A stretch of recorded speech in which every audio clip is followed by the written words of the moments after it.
xoconep.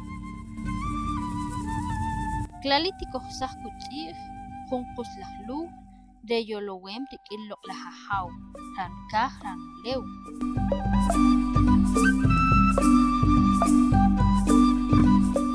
Cerro Xoconep, ubicado en la parte nororiente a 1 kilómetro del casco urbano de Uspantán, también conocido como altar ceremonial. En el Cerro Xoconep encontramos varios altares ceremoniales.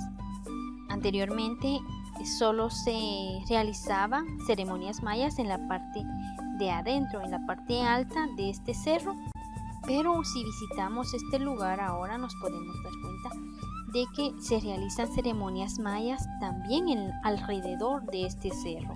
Entonces, el Cerro Xoconep, un lugar muy sagrado para nosotros.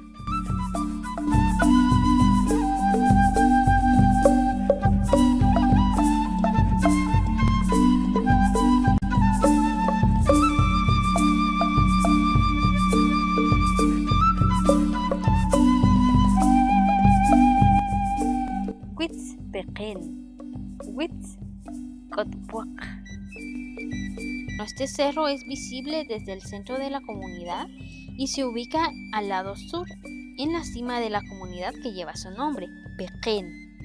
Pues en este cerro también podemos nosotros observar, si lo visitamos, que hay muchas personas que realizan ceremonias mayas, realizan oraciones en ese lugar.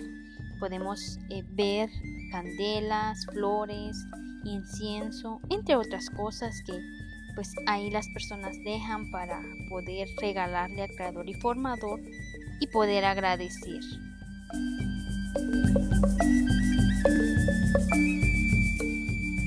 Tawtaqa kisaq ij pijkojij q'a'aq pijte'taq k'aslimalaq pijkomowaq taq rintit ninkuchurqa k'aslimal rilij chak chaluj likanyel jutqamam qatit chiqyoj rilij chak re'oj loq' qak'omowaj riajaw loq' qakila' qakoj qaqatz'ij loq' b'iqate' qachoq' loq' b'iqak'omowaj juntir jo' likanyel ju'laq richaq wichikin nik'arik k'iy luur chik kanyel pent kare'oj kitat qach'ab' wach rajuax b'aka'oj qasolaj traluj riloq' tiqil nen kanyel ju'laq isqamam qatit chiqyoj.